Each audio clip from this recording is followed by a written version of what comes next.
ஆக்சுவலா இவர் சொன்னது ஒரு ஒரு காமனான பாயிண்ட். நானும் வந்து ஒரு வெகுஜன மக்களான நீங்க எப்படி ஒரு விஷயத்த பாக்குறீங்களோ, அந்த விஷயத்த பார்க்கும்போது உங்களுக்கு ஒரு புரிதல் வருதோ, அந்த புரிதல் போல தான் நானும். ஆனா இதுல என்ன ஒரே ஒரு விஷயம்னா, எனக்கு ஒரு களம் கிடைச்சிருக்கு. இப்ப நீங்க நீங்க இந்த ஸ்பேஸ் ஒரு களம் மாரி பார்க்குற மாரி, என் கருத்துக்கள சொல்றதுக்கு ஒரு களம். அது என்னன்னா, சிலது சொல்றதுக்கு தைரியமா நேரா சொல்லணும். அதனால் எதிர்ப்புகள சந்திக்கணும்.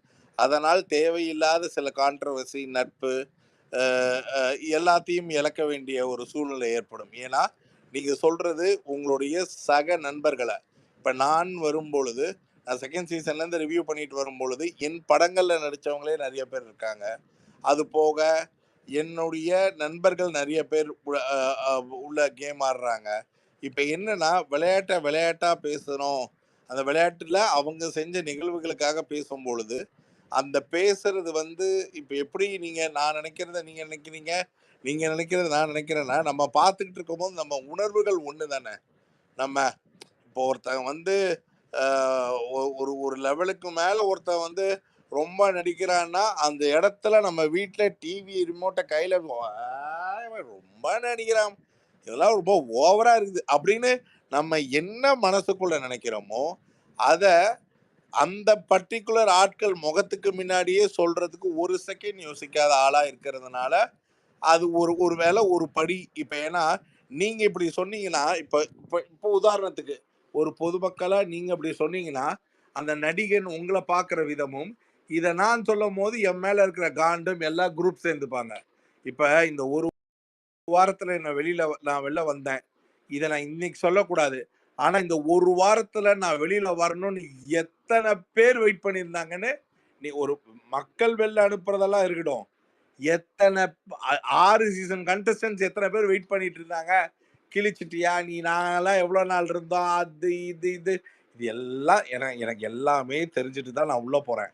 உள்ள போறேன். எனக்கு தெரியாதா எதிர்ப்புகள் ஜாஸ்தியா இருக்கணும். அதாவது என்னன்னா, மக்கள் மனசுல இருக்கிறத அத அப்படியே வெளியில ஒருத்தங்க வெளிக்கொண்டு சொல்ற அந்த ஒரு விஷயம், அந்த விஷயம் வெகுஜன மக்களுக்கு ரிலேட் ஆகுது. 2வது இன்னொரு ஆங்கிள்ன்னு ஒண்ணு இருக்கு. அதாவது ஒரு பிரச்சனைய ஒரு விதமா பார்க்கறது. இந்த பிரச்சனைக்கு பின்னாடி வணிக ரீதியா பண்ணக்கூடிய கோல்மால்கள். இல்ல இன்னொரு சைடுல இது இப்படி பாருங்க எப்படி தெரியும்ன்றதும். இன்னொன்னு இது மாரியான விஷயங்கள் முடிவை எத நோக்கி கொண்டு போகுன்றதும். என்னால எப்படி முதல் வாரத்துல முதல் 2 நாளுக்குள்ளேயே இந்த கேமோடைய வின்னர் கண்டிப்பா முத்துக்குமரன் தான். ம ம இந்த இந்த கேமோடைய வின்னர் வந்து முத்துக்குமரன் தான் எப்படி சொல்ல முடியுதுன்னா, இந்த பல சீசன்கள் கேம பார்த்தே பிரெடிக்ட் பண்ண முடிஞ்ச ஒண்ணு, உள்ள போய் நான் போன அன்னைக்கு 18 பேர் இருக்காங்க. 18 பேரோடையும் 24 மணி நேரம் பேசுறோம். 24 மணி நேரத்துல ஒருத்தர வெளியில அனுப்பணும் அப்படின்னு சொல்லும் பொழுது, அங்க ஆரம்பிச்சதுல இருந்து அந்த அந்த ஒரு 48 மணி நேரத்துக்குள்ள முத்துக்குமரனோட புரிதல் எனக்கு ரொம்ப அதிகமா இருந்தது. அதுதான் எனக்கு ரொம்ப வீரிய இந்த சீசன் வின்னர்ல. போக அவனோட திறமை பார்த்துக்கிட்டே இருக்கும்பொழுது, இந்த திறன்பட இருக்கக்கூடிய இந்த திறமையான ஒரு ஆள், இந்த சீசன இருந்தத விட, இத விட டஃபஸ்ட் கண்டஸ்டன்ட்ஸ் இருந்த சீசன்ல இருந்திருக்கலாம். இல்ல கமல் சார் இருக்கும்போது இருந்திருக்கலாம். ஏன்னா, உலகம் பேசும் புகழ் இவனுக்கு கிடைச்சிருக்கும். இன்னும் கூட கிடைச்சிருக்கும்னு நான் நம்புறேன். சார் எனக்கு பர்சனலா உங்கள்ட்ட ஒரு கொஸ்டின் சார். நீங்க திருப்பி மக்கள் வெளிய அனுப்பிச்சாங்க. ஒரு நிமிஷம். மக்கள் வெளிய அனுப்பிச்சாங்கன்றீங்க. நான் அப்படி பார்க்கவே இல்ல. உங்களால முடியாது அப்படின்னு. ஏன்னா, முதல் நாளே போயிட்டு ஒரு கேம் ஆடுறீங்க. எல்லாரும் உங்கள தான் டார்கெட் பண்றாங்க உங்க பிசிக்கல் அப்பியரன்ஸ்னால. அப்ப சாத்தனா மலத்தை உனத்தை திருப்பி விடுறீங்க. அப்பயே மிச்சர் சாப்பிட்டு இருந்தவன் தான் இருந்தான். என் மேல அம்பு வருது. அப்ப நான் திருப்பி விட்டுறேன். நீ என்னதான் அடிக்க போற, சரி என்ன குத்தாதன்னு திருப்பி விடுறீங்க. அதுக்கு ஹீல்ட் ஆகுறாங்க. அத நான் எப்படி பார்த்தேன்னா, முத்து பாய்ஸ் டீம்ல ஒரு ஒப்பீனியன் சொல்லும் போது ஆமா சாமி போட்ட மாதிரி, நீங்க திருப்பி விட்டதுக்கு எல்லாருமே பின்னாடி வந்து ஆமா சாமி போட்டாங்க. ஆமா. அப்போ நான் இத ஓட்டு போட்டுதான் வெளியே வந்தீங்கன்றத நான் ஒத்துக்கவே முடியாது. ஏன்னா எதுவுமே இப்போ நீங்க பிசிக்கல் டாஸ்க் ஒரு 5 வச்சு அதுல நீங்க உங்களால ஆட முடியாம பர்ஃபார்ம் பண்ணாம தோத்துட்டு நீங்க வெளியே வந்திருந்தீங்கன்னா அக்செப்டட். ஆனா அங்க ஒரே ஒரு பிசிக்கல் டாஸ்க் தான் நடந்துச்சுன்னு நினைக்கிறேன், அந்த ஓடி வர்றது. மற்றபடி நீங்க மென்டலி தான் கேம் ஆடுறீங்க. அப்போ நீங்க ஒரு 4 கேம் நல்லா ஆட்டீங்க, ஒரு கேம் நல்லா ஆடல. அப்ப 5மே மொக்கையானவன் உள்ள இருக்கான்ல. அத நான் அப்படி பார்க்கவே இல்லை. உங்களுடைய அவங்க ஹீல்ட் ஆயிட்டாங்கன்னு நினைக்கிறேன். ஒரு விஷயம் உண்மை என்னன்னா, நம்ம செஞ்ச செயல் அங்க 3-4 பேரை வந்து 75 நாள் வரைக்கும் நல்லா ஒட்டி பத்திரமா கூப்பிட்டு வந்துருச்சுன்னு. ஆனா அதை தாண்டி ஒரு விஷயம் என்னன்னா, இது இவங்களுக்கு இப்போ ஈஸி அட்வான்டேஜான பர்சன் நான் தான். ஒன்று, என் உருவ அமைப்பு அவங்களுக்கு அது ஒரு பெரிய ஈஸியான சேலஞ்சு. அவங்களுக்கு ஈஸியாக சொல்லிட்டு போகிறதுக்கான அது அது அவங்களுக்கு ஈஸியாக இருக்கிறதுக்கான ஒரு சான்ஸு. இன்னொன்று, இப்போ நீங்கள் வந்து இந்த இந்த கேமை பொறுத்த வரைக்கும் என்னன்னா, இப்போ நான் பண்ண ஸ்டார்ட் இருக்கு பார்த்தீங்களா, இந்த ஸ்டார்ட் 2வது வாரம் டிராவல் ஆகும் அப்படின்றதா இருந்தா இது எப்படி போகும்ன்ற ஒரு கணிப்பம். 2வது, இதுக்கு பின்னாடி ஒரு பல அரசியல் இருக்கு. அதோடைய மேஜர் அரசியல் நான் இந்த சீசன் ரிவ்யூ பண்ணக்கூடாதுன்றது. அது உட்பட இது எல்லாமே வந்து இதுக்குள்ள ஒரு இந்த இந்த ஒரு கட்டமைப்புல இருக்குன்னு வச்சுக்கோங்களேன். ஸோ என்னைய பொறுத்த வரைக்கும் ஆடின 7 நாளும் எனக்கு கொடுத்த காசுக்கு ராஜா மாதிரி விளையாண்டுட்டு சந்தோஷமா நாம வந்து நம்ம எதுக்கு போனோமோ அந்த வேலையை செஞ்சுட்டு வந்துட்டோம். இப்படி இவ்வளவு நாள் கடத்தி அந்த கேம் ஆடுறது அங்க ரொம்ப ஈஸி. அதுவும் என்ன மாதிரி ஒரு ஆளுக்கு அங்க ரொம்ப ரொம்ப ஈஸி. ஆனால் அதை நம்ம பண்ணாம வெளியில வந்துட்டோம். அதுக்கு பின்னோக்கங்கள் இருக்கிற அந்த நோக்கம் வந்து ஓகே ஃபைன். நம்ம வந்து எண்ட் ஆஃப் த டே என்னால் அதை பண்ண முடியாது இதை பண்ண முடியாதுன்னு சொல்லும் பொழுது, இன்னொரு பக்கம் மக்களும் என்னை முதல் முறையா இப்ப பல இன்டர்வியூகள் பேச்சுகள் எல்லாமே உட்கார்ந்த நிலையிலேயே பார்த்ததுனால, நாம நடந்தா நமக்கு எவ்வளவு மூச்சு வாங்கும், எவ்வளவு திணறும், எவ்வளவு கஷ்டங்கள் இருக்கு அப்படின்றத ஒரு மனுஷனை கம்ப்ளீட்டா பார்க்கும் பொழுது, பல பேருடைய நல் மனசுல இந்த மனுஷன் இருந்து கஷ்டப்படுறதை விட போய் ரெஸ்ட் எடுக்கிறது நல்லது. ஏன்னா இவருக்கு ஏதாவது ஆயிடக்கூடாது அப்படின்ற நல்ல எண்ணத்துல யோசிச்ச கூட்டங்கள் ரொம்ப ஜாஸ்தி. எனக்கு அது என்னால நிறைய உணர முடிகிற ஒரு விஷயம். அதே சமயம் கொஞ்சம் ஒரு மாதிரி ஒரு நம்பிக்கை அதிகமா சார்ந்து, இல்ல இவரே முடியாதுன்னு சொல்லிட்டு வர வரைக்கும் இவர் உள்ள இருக்கிறது தான் நல்லதுன்ற மாதிரியான ஒரு எனர்ஜி, ஒரு ஸ்பேஸ், ஒரு வைப்ரேஷன் கிடைச்சிருந்தா அடுத்தடுத்த வாரங்களான சுவாரஸ்யங்கள். எனக்குமே அதுதான் சார். நீங்க கை தூக்கி என்னால முடியாது, என்னுடைய அப்பியரன்ஸ்னால என்னால முடியாதுன்னு நீங்க சொல்லியிருந்தா அக்செப்டட். ஆனா நம்ம சொல்லக்கூடாதுல்ல யாருனால முடியும் யாருனால முடியாதுன்னு. கேம் பிடிக்கலன்னு சொல்லிக்கலாம். அப்பியரன்ஸ்னால உங்களால முடியாதுன்னு ஜட்ஜ் பண்றதுக்கு இங்க இன்னொருத்தருக்கு அந்த இது இல்லைன்னா அங்கதான் நம்மளுடைய வார்த்தைகள் நிக்கலன்னு சொல்ல வரேன். ஐ மீன், நான் என்னதான் முயற்சி பண்ணாலும் அந்த இடத்துல நம்ம சப்போர்ட் நமக்கு ஸ்ட்ராங்கா நிக்கல, அவ்வளவுதானே தவிர. ஆனா எது நடந்தாலும் நன்மைக்கேன்னு எடுத்துக்கிட்டு வெளியில வந்துட்டு அதுக்கப்புறம் நம்ம ஆடுற கேம் நம்ம ஆடலாம், அவ்வளவுதான். என்ன உண்மையிலே உங்களுக்கு நான் பார்க்கல. உங்களுக்கு ஆஃப்லைன் ஓட்ல நீங்க கீழே தான் இருந்தீங்களா சார்? லாஸ்ட் பிளேஸ்ல தான் இருந்தீங்களா வெளியே வரும்போது? அது சொன்னாங்க, நிறைய பேர் சொன்னாங்க. பிரதான வாய்ப்பு அதாவது நேத்து முத்துக்குமரன் பேசும்போது என் மனசுக்குள்ள எனக்கு கண்ணீர் வந்த இடம் வந்து அந்த ஒரு இடம் தான். இது வாய்ப்பு. என்னை 3 வருஷமா கூப்பிட்டு இருக்காங்க. இந்த வாய்ப்பை சரி வர பயன்படுத்திக்காம வந்துட்டேனேன்ற ஒரு ஃபீல் எனக்கு ஜாஸ்தியா இருக்கு. எனக்கு அது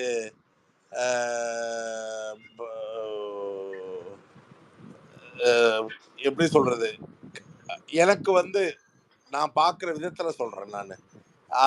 எனக்கு அந்த வாய்ப்பு இன்னும் ஒரு வாரம் ஆயிருந்தா நான் என்னோட வியூகங்கள் இன்னும் வேற மாதிரி வச்சிருந்த அது அத்தனையும் அடுத்த கட்டத்துக்கு நகர்த்தி கொண்டு போறதுக்கான ஒரு வாய்ப்பா இருந்திருக்கும்.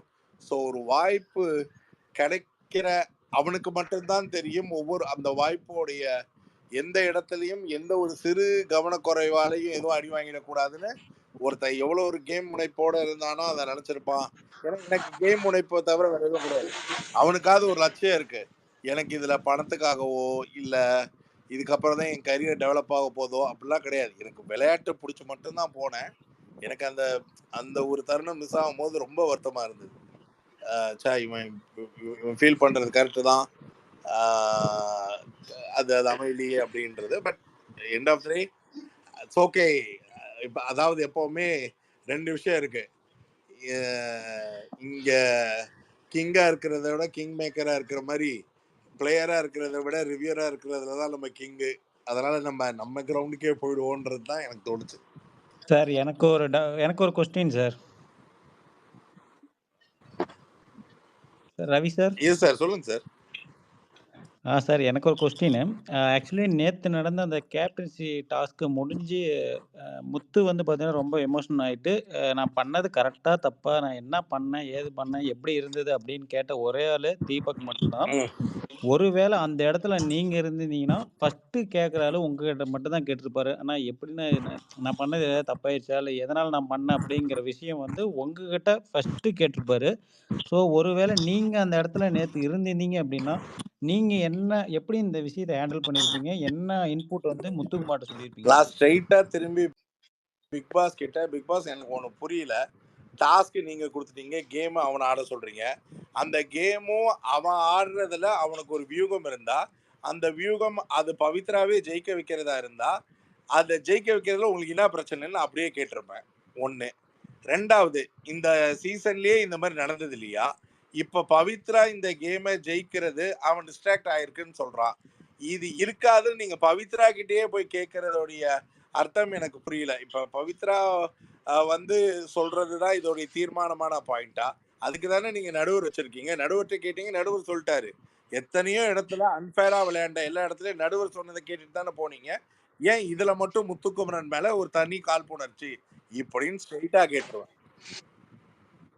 முத்துக்குமார்ட்ட நீங்க என்ன சார் சொல்லியிருப்பீங்க? ஒன்னே ஒண்ணுதான் சொல்லுவேன். இந்த பார், நீ தெரிஞ்சு செஞ்சியோ தெரியாம செஞ்சியோ, நீ செஞ்சதோட நோக்கம் இவ்வளவு பெரிய பாதிப்பு இருக்கும் நீ நினைச்சு பார்க்கல. அது இப்படி ஆயிடுச்சு.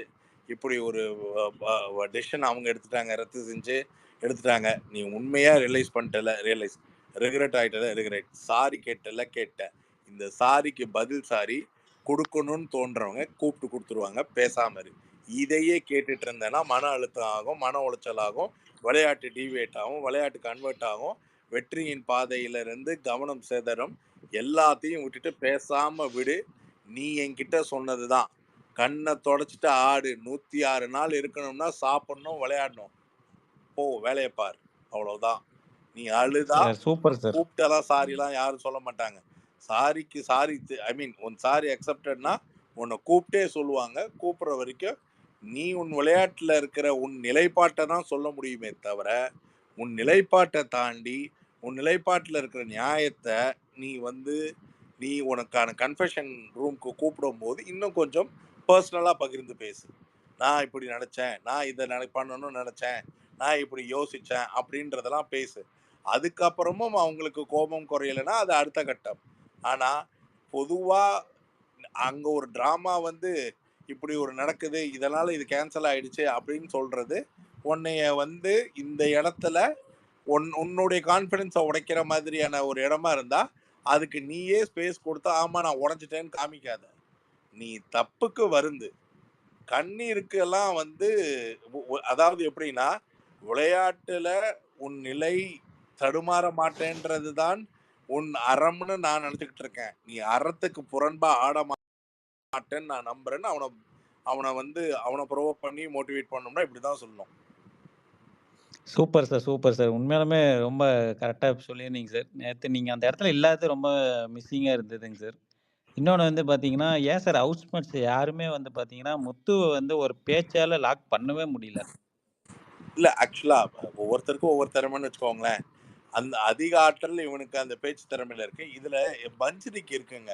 இதுல என்னன்னா, சரிவர பேசுறது, சரியான சமயோஜன புத்தியோட பேசுறது. இன்னொன்னு, அந்த பேச்சு திறமையில லாக் பண்றது அப்படின்றது எல்லாராலையும் அந்த திறமை வந்துடாதுல்ல. சில பேருக்கு வேற விதத்துல இருக்கு. சில பேர் அவங்க பேச்சை வந்து லூஸ் வேர்ட்ஸா வேற மாதிரி ஹார்டா போட்டுருவாங்க. ஸோ வார்த்தை யுக்திகள்லையும் ப்ளஸ் சமயோஜன புத்தியும் ப்ளஸ் எல்லாத்துக்கும் மேல இந்த பேச்சு திறமை அதிகமா இருக்கிற ஒரு ஆள்கிட்ட இருந்து இப்படி நீங்க மடக்க முடியாது. அதனால அவன் இந்த இந்த இந்த ஷோல ரொம்ப ஸ்ட்ராங்கா இருக்கிறதே அதுதான் அவன் ரீஜன். அந்த ரீஜன் அவன் அடிக்க முடியாது. அது இதுல பத்தாவது அவன் பிசிக்கல் டாஸ்காவும் ரொம்ப ஸ்ட்ராங்கா இருக்கான்.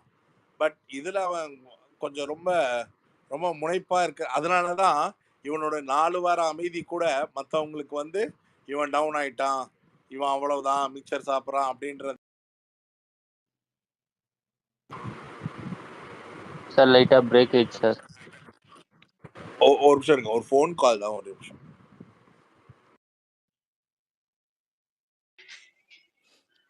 ஜி என்னுடைய தாட்ஸு உங்களோட ஒரு ஒப்பீனியன் கேட்குறேன். அதாவது ப்ளூ டீமுக்கும் எல்லோ டீமுக்கும் ஃபைனல் மேட்ச் வரும்னு சொல்லிட்டு நாங்களாம் ஆர்வமாக பார்த்துட்டு இருந்தோம். அது இமீடியட்டாக கட் ஆஃப் பண்ணது எனக்கு டோட்டலாக ரொம்ப டிசப்பாயிண்ட்டு. ஸோ அந்த மாதிரி உங்களுக்கு ஏதாவது உங்களுடைய ஒப்பீனியன் எனக்குமே செம்ம டிசப்பாயின்மெண்ட் ப்ரோ. அது முத்து வந்து அந்த கேப்டன்சி டாஸ்க்ல சொல்லுவார் பாருங்க, பேக்ரவுண்ட்ல மட்டும் அது வரும். ஆடி தோத்துருந்தா பரவாயில்ல, ஆடாமையே தோத்துட்டேன்ட்டு. அதுதான் எனக்கு ப்ளூ டீம் தோக்கறதுல பிரச்சனை இல்லை, பட் டிசர்வ்டு ப்ளூ ஆர் பிங்க்னு தான் நினைக்கிறேன். அப்பார்ட் ஃப்ரம் முத்து ஃபேன்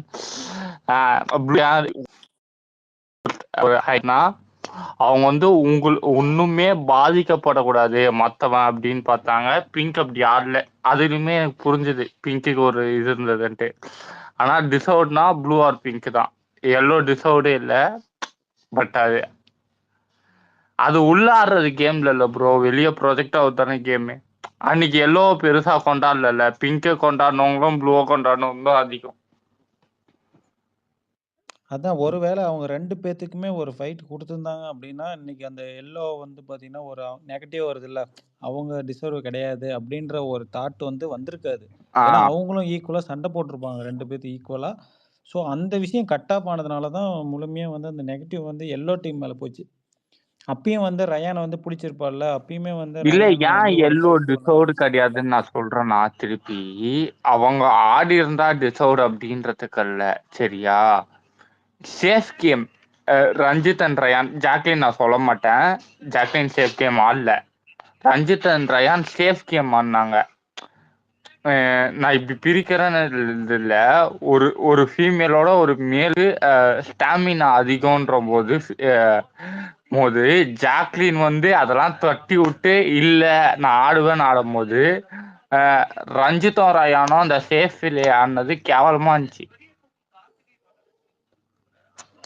நீங்க என்ன சாக்குவேன்னா சொல்லலாம், என் கை உடஞ்சிருக்கு, என் கையில இது இருக்கு, காலில் முத்துக்கு நடக்கவே முடியல, நொண்டி நொண்டி நந்தா போல ஆடல கேமு. சாக்கு சொல்றது இல்ல, நீங்க ப்ளே பண்ணணும்னு நினைச்சா ப்ளே பண்ணிருக்கலாம்.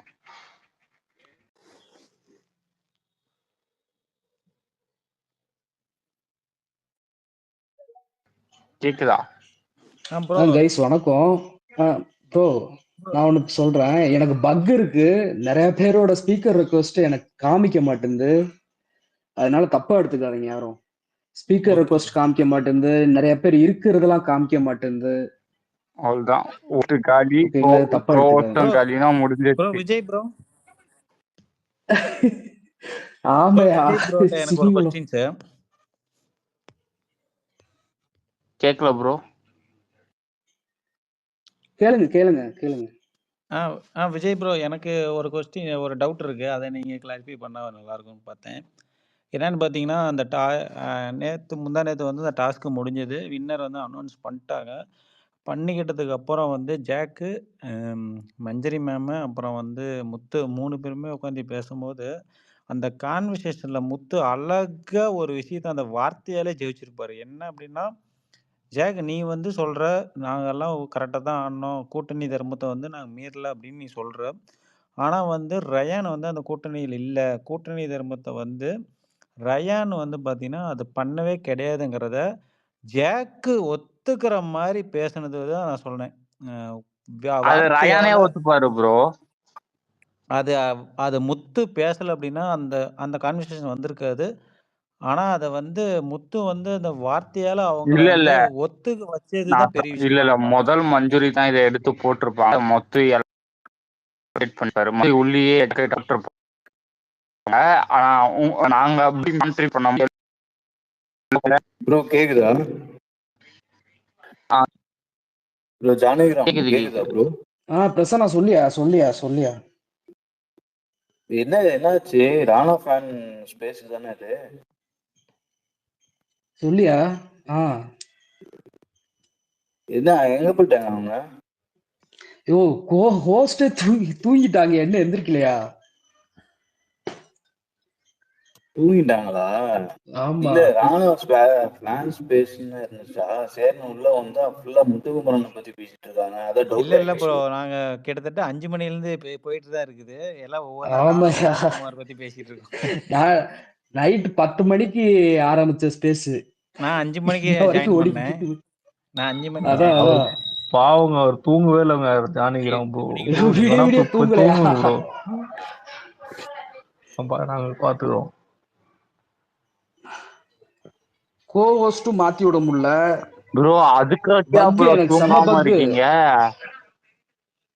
ஐயோ, அதுதான் ஒரு ரீசன் தான் ப்ரோ தூங்காம இல்ல இருக்கீங்க. ரவி சார் வந்ததுக்கு அப்புறம் ரொம்ப நிறைய ரெக்வஸ்ட் காமிக்க மாட்டேங்குது ப்ரோ, யார் ரெக்வஸ்ட்டுமே காமிக்க மாட்டேங்குது. அது ஆண்ட்ராய்டில் அப்படிதான் ப்ரோ. பக், சரியான பக். அது வந்து லேப்ல யூஸ் பண்ணா கொஞ்சம் நல்லா காட்டும். பிசில லேப்ல யூஸ் பண்ணா எல்லாரும் தான் அக்செப்ட் பண்ணலாம். கரெக்ட். செம பக்கா இருக்கு, பயங்கர ஹேங் ஆகுது. இல்ல ப்ரோ, ஆக்சுவலி பாத்தீங்கன்னா நான் வந்து பார்த்தேன், திடீர்னு ரவீந்தர் சார்லாம் வந்து பேசிட்டு இருந்தாரு. ஆனா ராணுவ ஃபேன்ஸுக்கு ரவீந்தர் சார் வந்து பேசுறாருன்னு பார்த்தா ஃபுல்லா முத்துக்குமாரனை பத்தி பேசிட்டாரு. இல்லையா சரி, இல்லையா ஓகே. அவங்க அவரு 5 மணிக்கெல்லாம் வந்துட்டாரு, ஓகேங்களா? 5 மணிக்கெல்லாம் வந்துட்டாரு அவரு. 5 மணிக்கு வந்தோடனே நார்மலா ஒரு நான் மொத்தம் 4-5 பேர் இருந்தோம், நானும் அவினாஷ் எல்லாரும் இருந்தோம். சர்ப்ரைஸா வந்தாரு. சர்ப்ரைஸா வந்தோடனே ஸ்பீக்கர் ரெக்வஸ்ட் கொடுத்தோடனே அப்படியே ராணுவ பத்தி தான் பேசிக்கிட்டு இருந்தார் ஃபுல்லாவே. அதுக்கடுத்து முத்துக்குமாரன் ஃபேன்ஸ் வந்து ஒரு கலந்த உரையாடல் மாதிரி போயிட்டு இருக்கு. ப்ரோ நாங்க பேசும்போதே ராணுவ பத்தி பேசிட்டு இருந்தோமே ப்ரோ. அந்த முத்துக்குமரனுக்கு அவர் தனியா ஸ்கோர் பண்ணும்போது ஃபர்ஸ்ட் அந்த கார்டை தூக்கி போட்டு நம்ம எல்லாரும் சாரி கேட்கலாம்னு சொன்னது ராணுவ தான். அது லிட்டரலா முத்துக்குமரன் தனியா ஸ்கோர் பண்ற கூடாதுன்னு ஒரு ப்ளே பண்ணது, அதெல்லாம் பேசிட்டு இருந்தோம். பிகினிங் எல்லாம் நிறைய போயிடுச்சு ப்ரோ. 5:30க்கெல்லாம் அதெல்லாம் ஏகப்பட்டது நிறைய போனுச்சு ப்ரோ. எனக்கு ஹாப்பி என்னன்னா நம்பர் 2க்கு இப்படி கதட்டு இருக்குதுங்க சௌந்தர்யா ஃபேன்ஸ். நீங்க நம்பர் 4 போயிட்டீங்க, ஜாக்லின் 3 வந்துருச்சான். I am happy.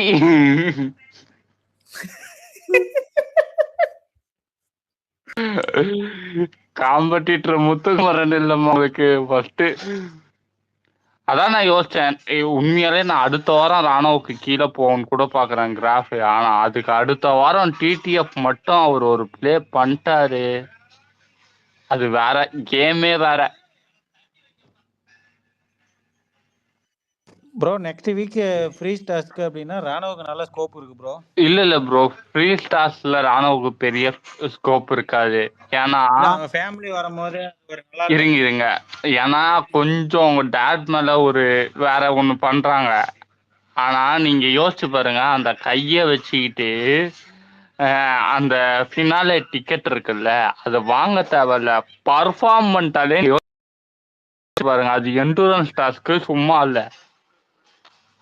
Endurance task cycle ஓட்டுற மாதிரியோ இல்ல ஏதோ ஒண்ணு தர போறாங்க. அது நீங்க யோசிச்சு பாருங்க, கிராஃப் எப்படி ஆகும்ட்டு பர்ஃபார்ம் பண்ணிட்டா. ஒரு 3 பேர் தோத்துறான், கண்டிப்பா சௌந்தர்யா தோத்துறோம். போன ஒரு 15வது நிமிஷம் மாமா வட்டா டுருன்றோம். அதை கரெக்டா ஆட்டா போல அப்படின்னா நீங்க யோசிச்சு பாருங்க, கிராஃப் பிச்சுக்கும். இது வருத்தமா இருந்தாலும் இதான் உண்மை.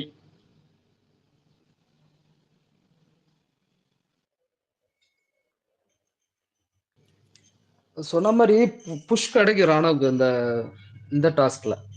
Freeze task. ஃப்ரீ டாஸ்க் கஷ்டம் ப்ரோ. நீங்க ஃப்ரீ டாஸ்க் எதை வச்சு கிடைக்கும்னு யோசிங்களேன்.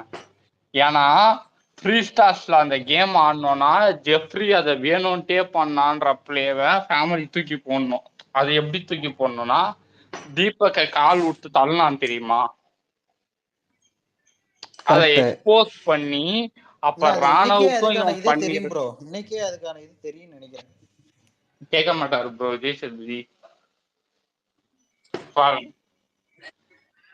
அத ஃபேமிலியில உள்ள எக்ஸ்போஸ் பண்ணிட்டாங்கன்னு வைங்க, அதுல கிராஃப் ஏறும். ஜெஃப்ரி நீ ராணுவுக்கு பண்ணதே எனக்கு டவுட்டு, ஆனா நீ தீபக்கு பண்ணும்போது நான் கண்டுபிடிச்சிட்டேன், நீ உண்மையாலே என் பையனை அடிக்கணும்னு நினைச்சதானே அடிச்சேன்னு சொன்னா பிச்சுக்கும். இது அவங்க அப்பாவோ அவங்க அம்மாவோ இந்த பாலை தூக்கி போட்டா ஜெஃப்ரியை பிடிச்சி உறுத்துருவாங்க, ராணுவுக்கு போயிடும் பாலு. ஆனா இது அவ்வளோ சொல்லுவாங்களான்ற டவுட் இல்ல. இது சொல்ல மாட்டாங்க ப்ரோ. அதனாலதான் சொல்றேன். இந்த பாயிண்ட தவிர வேற எந்த பாயிண்ட சொல்லி அந்த ஃப்ரீ ஸ்டார்ஸ்ல ராணுவ கிராஃபை தூக்க முடியும்? அதான் நடிச்சாங்கிற விஷயத்த சொல்லி வேணா வாய்ப்பு இருக்கு. இல்ல ஆக்சுவலா அவனை எல்லாரும் மக்கு அப்படின்றாங்கல்ல, அதை பத்தியும் பேசலாம்ல அவங்க அம்மா. ஏன்னா அவங்க அம்மாவுக்கு அவங்க அம்மா ஆல்ரெடி பேட்டி கொடுத்துருந்தாங்க, இது ரொம்ப கஷ்டமா இருக்கு அப்படின்ட்டு. விஜய் விஜய் விஜய் கேக்குதா? கேக்குது விஜய். Okay okay பேசியா. ஆக்சுவலா அவங்க அம்மா வெளில பேட்டி கொடுத்துருப்பாங்க, என் பையனை எல்லாரும் மக்குன்னு சொல்றாங்க, அது எனக்கு ரொம்ப கஷ்டமா இருக்கு அப்படின்னு பேட்டி கொடுத்துருப்பாங்க. மேபி அதை பத்தி பேசுவாங்கன்னு நினைக்கிறேன். அது அவ்வளவு ப்ரோ ஃப்ராங்க்லி ஸ்பீக் பண்ணலாம். சிம்பத்தி கார்டு வந்து ஒர்க் ஆகணும்னா அதுக்கான வேலிடேஷன் அதிகமா இருக்கணும், அதுக்கான வேலிடேஷன் ஹெவியா இருக்கணும். ராணுவனால பட்டுன்னு இப்போ முத்து முறையோ தீபக் முறையோ ஜாக்லின் முறையோ பட்டுன்னு யோசிச்சு ஒண்ணு பண்ண முடியல. அதனால அதை விட அதோட இம்பாக்ட் கம்மியா இருக்கும். இதை தூக்கி போட்டா இம்பாக்ட் அதிகம் ப்ரோ. நீங்க யோசிச்சு வரீங்க, இந்த கார்டை ஜெஃப்ரி மேல தூக்கி வச்சா ஜெஃப்ரியோட கிராஃப் பல்லுன்னு இறங்கும். இவன் கிராஃப் எப்படி ஏறும் தெரியுமா? தீபக் வர உற்சாகமாயிடுவான், அடப்பாவி வேணும்ட்டே தான் தள்ளி விட்டியா, நீ ஃபுட்பால்ல பண்ற மாதிரி தீபக் காலில் உள்ள விட்டு தள்ளி விட்டன்றத எக்ஸ்பிளைன் பண்ணிட்டா போதும் ப்ரோ, முடிஞ்சிச்சு. அப்ப ராணுவையும் நீ வேணும்ட்டே பண்ணியா கேட்டான்னா ஆவீங்க? நீங்க சொல்லுங்க, நீங்க அந்த இடத்துல இருந்தா நீங்க என்ன ஆவீங்க?